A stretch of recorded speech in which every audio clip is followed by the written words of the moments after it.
Bonjour. Aujourd'hui, je vais plutôt m'adresser aux personnes qui travaillent à domicile avec des malades d'Alzheimer.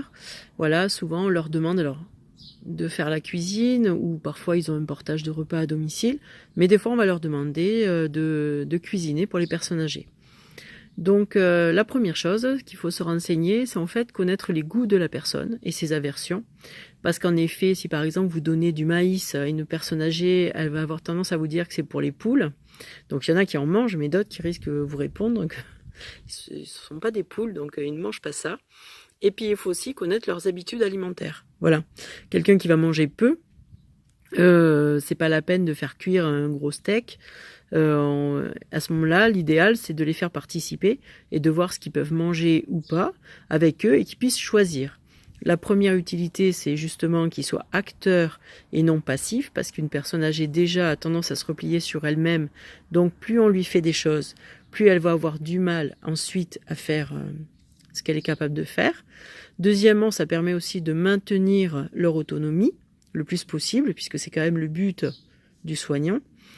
Et en plus, c'est en fait de rentrer en relation avec eux et de leur apporter du plaisir, parce que si, par exemple, si vous leur demandez comment ils aimeraient cuisiner, par exemple, réchauffer le steak haché au lieu de faire au micro-ondes si vous avez le temps, mais vous pouvez le faire un peu à la poêle, en rajoutant un peu de beurre ou d'huile, sachant qu'en général, ils ont tendance à manger moins.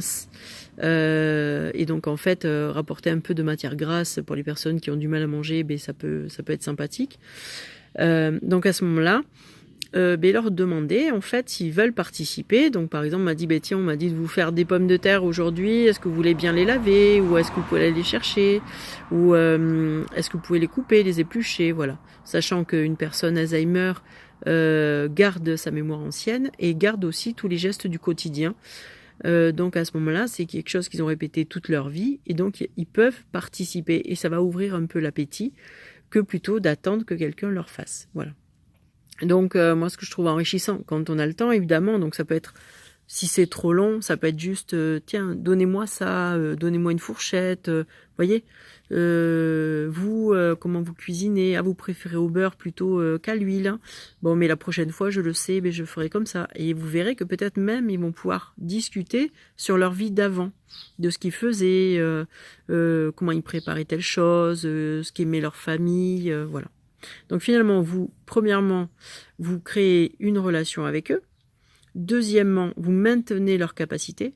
Et surtout, finalement, vous créez une énergie qui leur permette, en fait, de continuer à garder l'envie de faire des choses.